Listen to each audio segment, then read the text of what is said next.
तमाम बड़ी खबरों की चर्चा करने के लिए, लेकिन सबसे पहले बात महायुद्ध की, जिसका आज 26वां दिन है। पूरे पिक्चर बदल चुकी है, लेकिन सस्पेंस अब भी बाकी है। सस्पेंस इस बात को लेकर कि महायुद्ध थमेगा या नहीं, क्योंकि समझौते को लेकर अलग अलग दावे हो रहे हैं। जो दावे हैं वो सामने आए, लेकिन ईरान और ट्रंप की ओर से शर्तों की लंबी फहरिस्त सामने आई है। अमेरिका कह रहा है कि ईरान को अपने परमाणु कार्यक्रम बंद करने होंगे। इसके साथ ही 2000 कमांडो को खाड़ी के देशों में भेजने का नया ऑर्डर भी जारी किया गया। इन सब के बीच सवाल उठता है कि यह युद्ध अब किस ओर जाने वाला है, क्योंकि क्लैरिटी किसी भी चीज को लेकर अब तक सामने नहीं आई है। कहा तो यह भी जा रहा है कि समझौते के लिए ट्रंप सीज फायर की मोहलत को बढ़ाकर 1 महीने कर सकते हैं।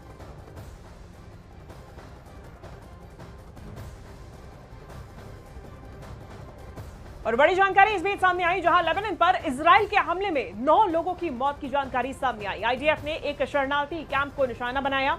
लेबनान के हब्बूस शहर पर आईडीएफ का हमला देखा गया, जहां हिजबुल्लाह के ठिकानों पर इजराइल ने हमला किया। इजराइल का दावा है कि यह हिजबुल्लाह का ठिकाना था, लेकिन जो जानकारी सामने आई वो एक शरणार्थी कैंप था, जिसमें अब तक 9 लोगों की मौत हो गई है।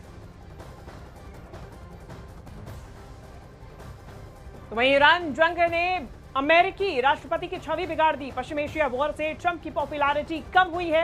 रॉयटर्स सर्वे में यह बात सामने आई, जहां 36% ट्रंप की लोकप्रियता कम हुई और इस युद्ध की वजह से ही हुई। युद्ध से ईंधन की कीमतों में उछाल से अमेरिकी नाराज है।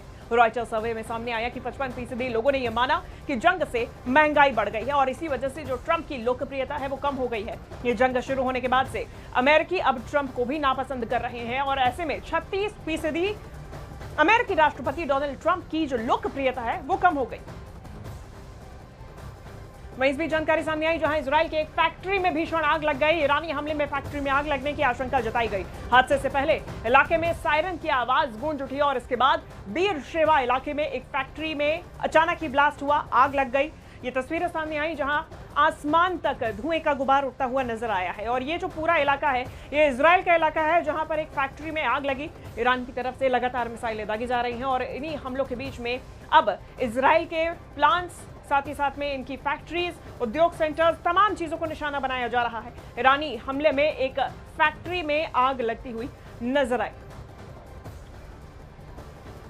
वहीं कतर में गैस किल्लत को लेकर इमरजेंसी का ऐलान किया गया। बता दें कि कतर में ईरान के हमलों से गैस प्लांट पूरी तरीके से तबाह हो चुके हैं और ऐसे में हमलों से कतर के एलएनजी प्लांट पर बहुत ज्यादा नुकसान हुआ, ये बहुत ज्यादा प्रभावित हुआ। एलएनजी प्लांट्स ठीक होने में कम से कम 3 से 4 साल लग सकते हैं। इसके पहले भी कतर की तरफ से ये जानकारी दी गई थी और जैसे ही ये जो पूरी जंग है, ये युद्ध है, ये ऊर्जा आधारित जंग की ओर आगे बढ़ी, तो कतर सबसे पहला निशाना था जिसमें गैस किल्लत को लेकर अब इमरजेंसी का ऐलान किया गया।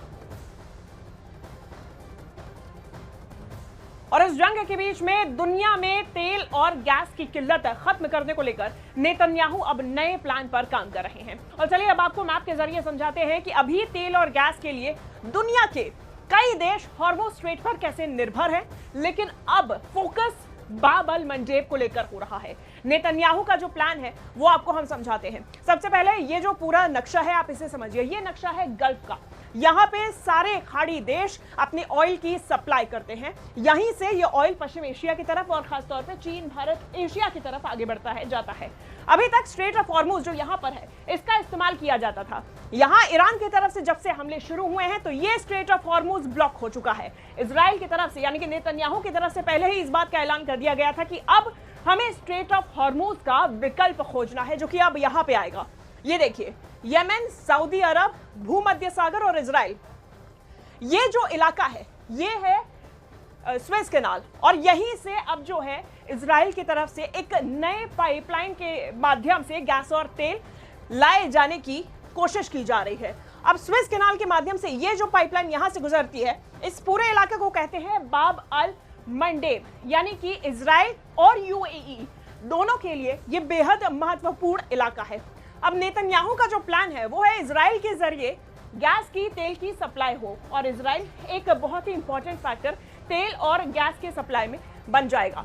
अब ये जो पूरा इलाका है ये यहाँ से यानी कि सीधा यहाँ से ना जाते हुए, स्ट्रेट ऑफ हॉर्मुज़ से ना जाते हुए बाब अल मंडेब के रास्ते से, लेकिन यहाँ पर भी खतरा इजराइल के लिए कम नहीं है। ट्रांसपोर्टेशन के माध्यम से यहाँ से कोशिश है कि इजराइल अब आगे बढ़े।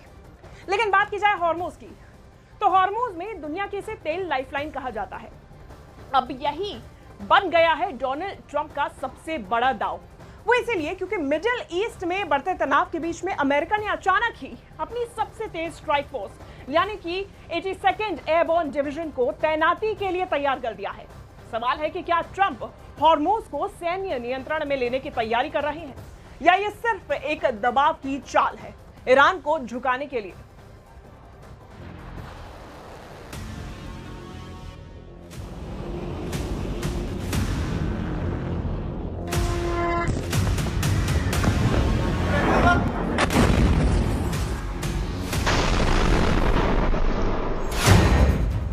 पश्चिम एशिया में अमेरिकी पैराट्रूपर्स संभालेंगे मोर्चा।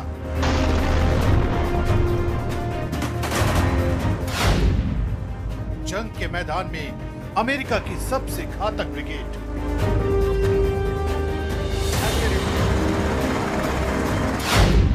ईरान के खिलाफ उतरेगी 82वीं एयरबोर्न डिवीजन।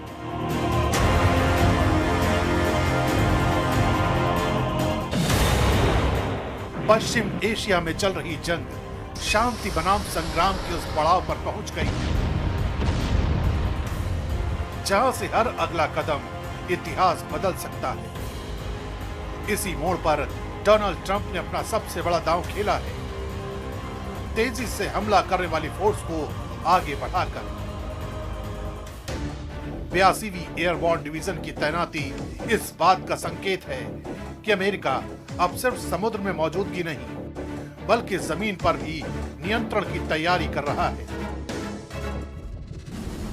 हॉर्मूज के आसपास बढ़ती हलचल बताती है कि ये जंग सिर्फ मिसाइलों तक सीमित नहीं रहेगी बल्कि रणनीतिक ठिकानों की लड़ाई में बदल सकती है।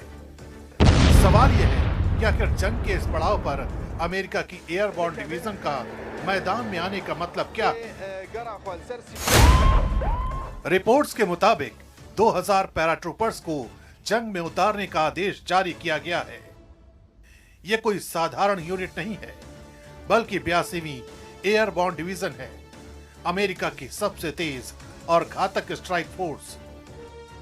इमीडिएट रेस्पॉन्स टीम के रूप में इसकी पहचान है। आदेश मिलने के 18 घंटे के भीतर यह दुनिया के किसी भी हिस्से में उतरने की क्षमता रखती है। यह डिवीजन पैराशूट के जरिए दुश्मन के इलाके में सीधी एंट्री करती है। ये एयरफील्ड, तेल ठिकाने और रणनीतिक इंफ्रास्ट्रक्चर पर कब्जे में माहिर मानी जाती है। पहले इराक, अफगानिस्तान और खाड़ी युद्धों में भी इस डिवीजन की निर्णायक भूमिका रही है। लेकिन सवाल उठता है कि आखिर अमेरिका को इस डिवीजन को उतारने की जरूरत क्यों पड़ी? जवाब छिपा है स्ट्रेट ऑफ हॉर्मूज में, जहां हर दिन दुनिया के तेल का बड़ा हिस्सा गुजरता है और अब वही सबसे बड़े खतरे की जोन बन चुका है। ईरान की गतिविधियों और शिपिंग पर बढ़ते दबाव ने अमेरिका को मजबूर कर दिया है कि वो सिर्फ समुद्री ताकत पर निर्भर न रहे। डोनाल्ड ट्रंप का प्लान साफ है, अगर हालात बिगड़ते हैं तो जमीन पर तेजी से कंट्रोल हासिल किया जाए ताकि सप्लाई चेन सुरक्षित रह सके। यही नहीं, खार्ग आइलैंड भी ट्रंप के इस मिशन का अहम हिस्सा माना जा रहा है। यही वो जगह है जहां से ईरान का ज्यादातर तेल दुनिया तक पहुंचता है। अगर इस सप्लाई लाइन पर नियंत्रण होता है तो सीधे तौर पर ईरान की आर्थिक ताकत पर असर पड़ेगा। माना जा रहा है कि डोनाल्ड ट्रंप का हॉर्मूज प्लान सिर्फ रास्तों की सुरक्षा नहीं बल्कि दबाव की राजनीति, जहां सैन्य ताकत के जरिए बातचीत की टेबल मजबूत की जाती है। यानी एक तरफ जमीनी तैयारी, दूसरी तरफ कूटनीतिक संदेश। यानी तैनाती सिर्फ ताकत का प्रदर्शन नहीं बल्कि उस संभावित स्थिति की तैयारी है जहां हर सेकंड की देरी भारी पड़ सकती है।